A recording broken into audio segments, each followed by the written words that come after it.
애청자 여러분, 지난 시간에 이어서 또 다시 만났습니다. 오늘도 역시 믿음은 기적을 낳는다 두 번째 시간을 갖습니다. 말씀은 지난 시간과 같습니다.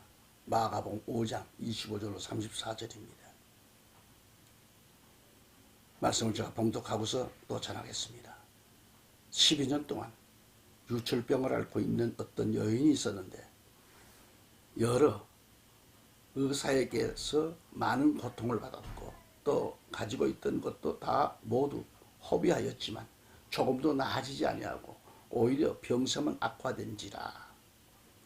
그 여인이 예수에 관하여 듣고 무리 속에 들어와 뒤에서 주의 옷을 만졌으니, 이는 여인이 말하기를 만일 내가 그분의 옷만 만져도 낫게 되리라고 함이라. 그러자 즉시 피의 유출이 마르고 자기가 그 병고에서 나은 것을 몸으로 느끼더라. 그때 예수께서 자기에게서 능력이 나간 것을 즉시 아시고 무리 속에서 돌아보시며 말씀하시기를 누가 나의 옷을 만졌느냐고 하시니, 제자들이 주께 말씀드리기를 주께서는 무리가 주를 밀치는 것을 보시면서 누가 나를 만졌느냐고 말씀하시나이까 라고 하니라.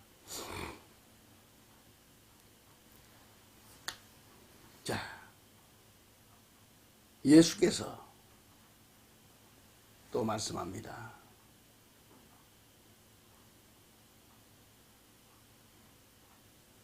이 일을 행한 여인을 보려 둘러보시니 그 여인이 자기에게 이루어진 일을 알고 두려워 떨며 와서 주 앞에 엎드려 모든 사실을 말씀드리니라. 그러므로 주께서 그녀에게 말씀하시기를 딸아, 내 믿음이 너를 낫게 하였도다. 편안히 가라. 그리고 네 병고로부터 온전해져라 라고 하시더라. 아멘. 애청자 여러분, 코로나19로 인해서 어렵고 힘든 과정은 멈추지 않고 계속되고 있죠. 서울, 인천, 경기도 일부분에서 눈에 띄게 나타나는 것은 제가 본 것만 얘기하는 겁니다. 일부분이란 얘기는 교회 문이 닫힌 곳이 한두 군데가 아닙니다. 저는 그곳을 지날 때마다 가슴이 아파요. 교회뿐만 아니라 식당들, 중소기업 등이 파산하여서 문을 이렇게 닫아야 하는 곳들이 너무도 많고요. 게다가 실패와 좌절감에 지금 몸부림치다가 생을 자살로 마감하는 이들이 날마다 들어가고 있는 실정이 아닌가. 참 가슴 아픈 일이 지금 처처에서 일어나고 있습니다. 그 딸린 가족들은 어떻게 할 거예요? 또 견딜 수가 없잖아요. 지금 국민들이 믿고 뽑아서 청와대로, 국회로, 각 시도 기관장으로 보냈지만 결국 나라는 국민들을 위한 목소리는 없고 국민들이 죽든지 말든지 안중에는 없고 온통 당리당략을 위하여 밥그릇 챙기기에 지금 혈안이 되어 있고, 그게 한두 해입니까 지금? 그 누구 한 사람도 국민을 위해 책임지는 목소리가 없잖아요. 국민은 그걸 원해요. 한결같이 자신이 속한 당을 위해서 목숨을 걸고 있습니다. 자기 당의 정책이 그러면 자신의 뜻이 안 맞더라도 거기에 합류해 주는 것, 이게 국회예요.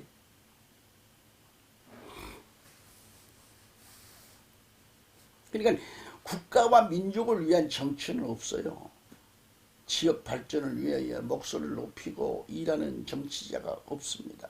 그 국민을 달래주고 지역 주민을 달래주고 보듬어 줄 수 있는 일상생활에서도 국회에서도 나오면 시를 둘러보고 어떤 일이 벌어지고 있는가를 다 보고를 받고 찾아가서 보듬어 줄 수 있는 의의를 행하는 정치가, 그걸 지금 국민이 기다리고 있는데, 그걸 원하는데 맨날 보면 국회에서 쌈질이나 하고, 여러분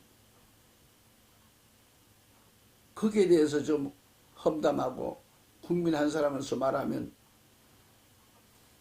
죄인 취급받고 명예훼손으로 끌려가고, 이게 뭡니까? 이게 공포정치,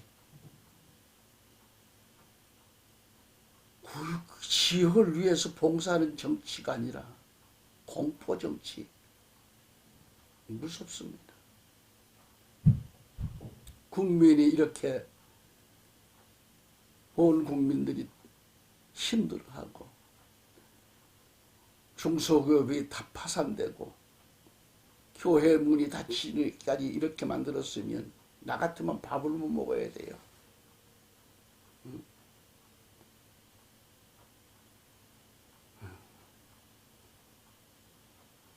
뭐 할 얘기 많습니다만 안 합니다. 여러분, 국민을 위한 국정은 없어요. 국민을 불안하게 하는 법을 왜 그렇게 또 많이 만드는가? 정말 숨통이 막힐 지경 아니겠어요? 차를 가진 사람들은 운전을 해도 불안하게만 합니다. 자고 일어나면 국회에서 정부에서 만들어내는 법안은 징그러울 정도예요. 지금 오로지 정치인들만 살 길을 찾는 법안만 가득하고 국민을 편안하게 하는 법안은 없어요. 국민들이 도대체가 누굴 믿고 살란 말인가? 어깨가 너무도 무겁기만 합니다.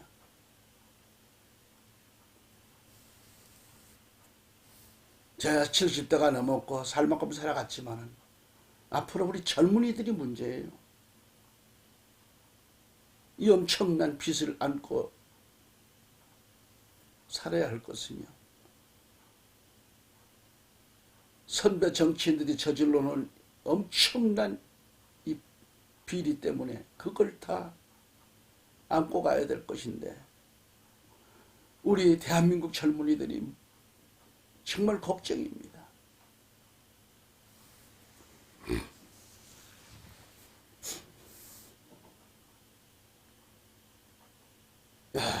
정말 국민들이 도대체가 누굴 믿고 살란 말이에요. 국민들의 소망은 국력을 살리고 국민을 편하게 해주는 그런 구세주를 지금 기다리는 실정이에요. 한국, 대한민국이. 국가가 이 지경이 되었어도 책임지는 자가 없잖아요. 대통령이 책임지고 있습니까?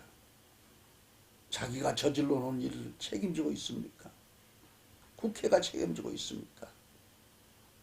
정당이 책임지고 있습니까? 야당이 책임집니까? 국민의 자유를 억압하는 폭정이 된 지가 지금 오래입니다. 그러다 보니까 우리 교회들이 문이 지금 닫혔고, 성도들은 목자를 잃은 양들처럼 방황하고 있고, 양들이 안식해야 할 교회가 없잖아요. 교회의 곳간이 허물어지고 양떼가 갈 곳을 잃고 있습니다. 슬픈 일입니다. 지금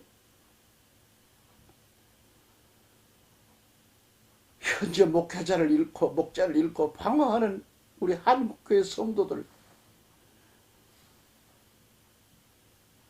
악한 때일수록 우리 예수님의 말씀을 기억해야 돼요. 누가복음 12장 35절에 너희 허리에 띠를 두르고 너희 등불을 밝히고 있으라 그랬어요. 불을 끄면 안 돼요. 제단에 불이 붙어야 돼요. 등불을 밝혀야 돼요. 그것은 자신이 등불이고 자신이 빛인데 자신을 드러내고 교회를 불붙여야 돼요.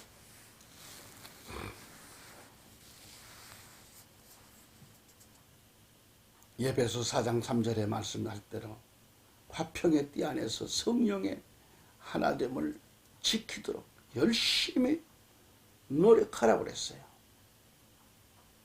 저는 오늘 지난 시간에 이어 메시지의 핵심은 믿음은 기적을 낳는다는 이 두 번째 시간입니다. 성도 여러분의 영적 향상을 위하여 말씀을 선포하고 있습니다. 지난 시간에도 언급했지만 현 시대의 부흥 집회는 미니 집회로 지금 전락되어 있잖아요.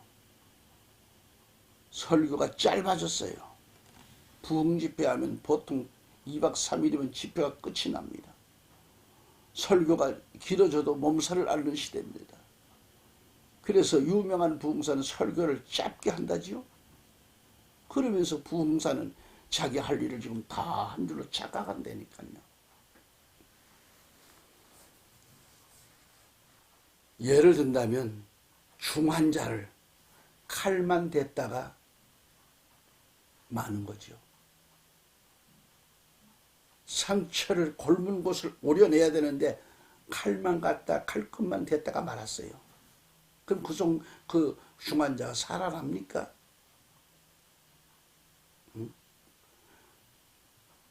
왜 형식만 갖추는 그런 교회가 되고 목회자가 되고 부흥사가 되는가? 왜 살 것만 건드려 놓고 말아요? 온전히 수술을 해야지요. 일주일 갖고도 모자랐어요, 옛날에는. 그렇게 뜨겁게 역사가 있나도.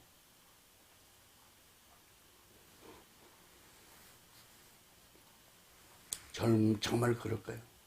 사실 집회를 하는 교회의 성도들도 강사도 성회를 앞두고 얼마만큼 기도했는가, 얼마만큼 준비를 했느냐, 이에 따라서 하나님의 역사는 다르게 나타나는 걸 말씀드렸습니다. 중요한 얘기입니다. 집회를 인도하는 당사자도 집회를 앞두고 얼마만큼 기도했느냐가 중요하죠. 기도를 얼마만큼 했느냐에 따라서 성령의 역사하심이 다릅니다. 집회를 유치한 그 교회와 성도들이 집회를 위하여 얼만큼 지금 기도로 준비했느냐가 중요한 거예요. 우선 영으로 충만해야 됩니다. 육으로 머물러 있는 교회와 성도들은 성령의 역사는 없습니다.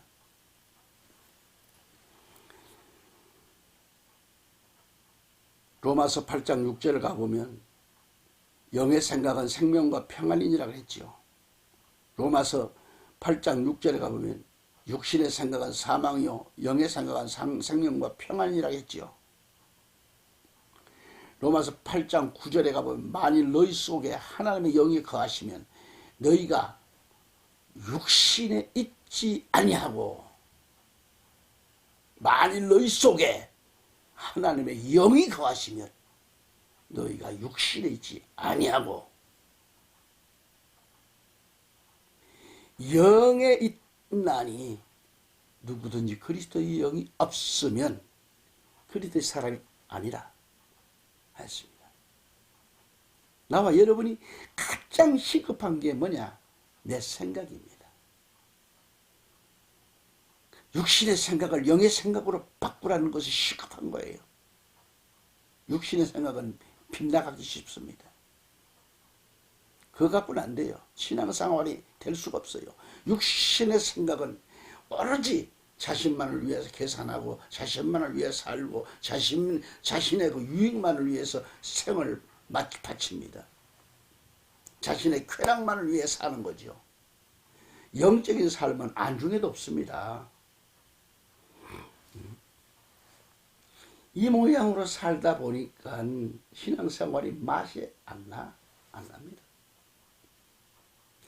교회와 성도들은 영의 삶이 아니기 때문에 주의 일을 하면서 짜증스럽고 그래요.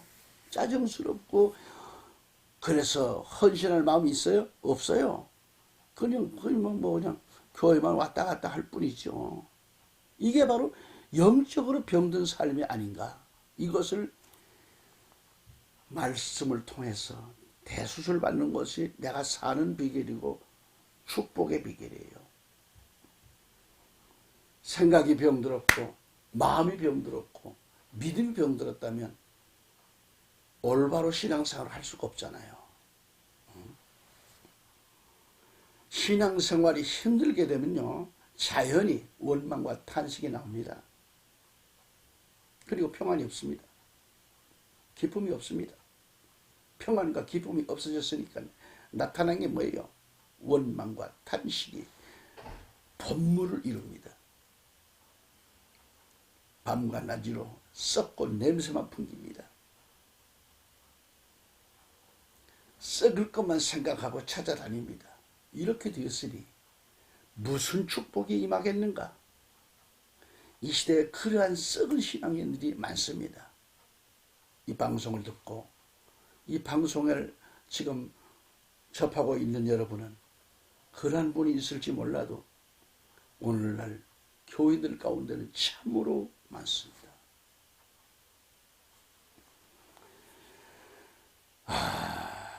솔직히 말해서 심령이 썩고 병든 영혼들 많습니다. 많아요.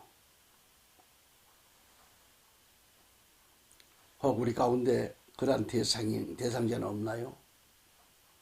만약 이 방송을 듣고 있는 그런 분들 중에서 그러한 분들이 있다면 썩고 냄새나는 자존심 따위는 다 내려놓으세요. 조용히 눈을 감고 고백하세요. 오늘 설교자의 입술을 통하여 들려지는 이 하나님의 말씀은 내가 죄인이요 썩고 냄새나고 병든 영혼인 것을 인정하고 회개하는 게 자신이 사는 길입니다. 수술 받는 게 사는 길이에요. 회개라는 것은 마음을 돌이키는 걸 가리킵니다.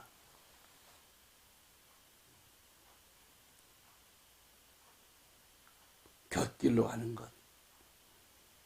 가던 길을 돌아서는 겁니다. 잘못된 길이면 돌아와야 됩니다. 병들고 고통당하는 삶을 고치기를 위해서 와야 됩니다. 그래서 부흥회라는 것은 말씀을 많이 들음으로 자신을 치료받는 기회라는 것을 알아야 됩니다. 지금 치료받는 역사가 있기를 주 예수 그리스도 이름으로 축원합니다. 그래서 이제부터는 무엇인가 달라져야 돼요. 성령으로 거듭나서 믿음으로 살아가되 성령의 불로 심령이 소생하는 역사가 임하시기를 예수 그리스도 이름으로 축원합니다. 할렐루야. 오늘 본문 마가복음 5장 34절 봅니다. 그러므로 주께서 그녀에게 말씀하시기를 딸아 내 믿음이 너를 낫게 하였도다. 평안히 가라. 그리고 내 병고로부터 온전해져라고 하시더라. 아멘. 우리 개역 성경을 보면 예수께서 가라사대 딸아 내 믿음이 너를 구원하였으니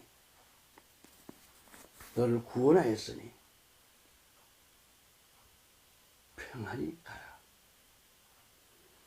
내 병에서 놓여 건강할지어다 라고 하셨습니다. 지금 영적인 병, 육신의 병을 다 치료받기를 우리 주 예수 그리스도로 축원합니다. 아멘. 마가복음 5장 1절로 20절까지를 이 본문 말씀 위로 올라가면 세 가지의 큰 사건이 나와요. 그 중에 첫째는 더러운 귀신에게 괴롭힘 당하는 한 청년이 예수님 만남으로 치료받고 온전한 사람이 됐다라는 말씀이고요. 35절 43절의 내용은 12살 먹은 회당장 야이로의 죽은 딸을 살려주신 사건이 지금 기록되어 있고요. 그리고 오늘 본문 말씀 25절 34절에서는 12해를 혈루증으로 험한 고통과 서러움을 받아온 그런 여인이 예수님께로 나왔을 때 깨끗이 치료받는 기적이 일어났다고 했습니다. 그러니까 마가복음 5장 전체를 좀 요약해서 말씀을 드려보면 예수께서 더러운 귀신을 쫓아내는 영적 치료자가 되시며 또한 육신의 몹쓸 병을 치료해 주시는 만유의 대의사가 되심을 봅니다. 그리고 본문 말씀에서 그 몹쓸 병으로 12년 동안 고통을 당했던 여인이 혈류증으로 고생당했던 여인이 예수님을 만남으로부터 치료함 받는 그런 놀라운 기적을 체험했습니다. 이 말씀에 큰 은혜와 축복이 함께 하시기를 축원합니다. 우리의 대의사가 되신 예수 그리스도는 한 사람 한 사람의 육신과 그 영혼을 치료하심에 있어서 언제나 친유가 동반되죠. 바로 나와 여러분은 구원하시기 위해서는 신유도 사용하신다는 말씀입니다. 아멘. 지금도 우리 예수님은 영혼의 구원과 함께 육신의 각종 질병을 치료하시는 예수님이십니다. 저는 목회를 접고 문서설교를 위하여 복음을 전하고 있지만 항상 체험하고 있는 것은 예나 지금이나 주님의 놀라운 치료의 역사는 끊임없이 이어지고 있다는 것이죠. 지금도 체험하고 있습니다. 체험도 없이 아무렇게나 말씀할 수는 없잖아요.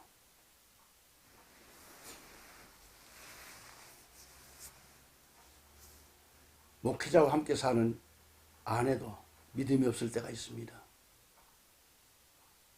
그래서 자꾸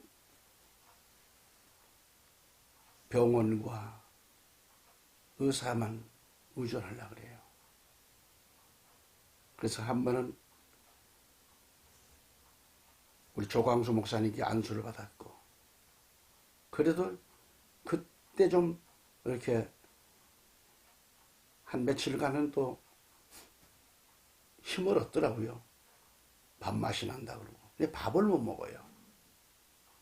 그래서 하루는 제가 붙들고 또 다시 기도해 줬습니다.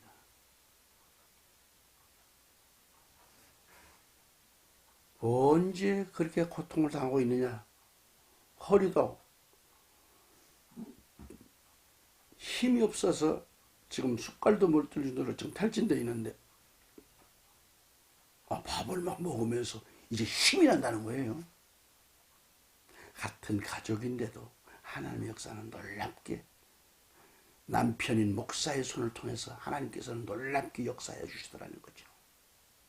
그게 한 번, 두 번 체험이 아닙니다. 전 찬송을 부르다가도 엄청난 무아지경에 빠져들 때가 한두 번이 아닙니다. 너무 깊은 속으로 들어가는 거예요. 나도 모르게 찬송이 더 깊어지고 그 속에서 주님과의 대화는 더 깊어지고,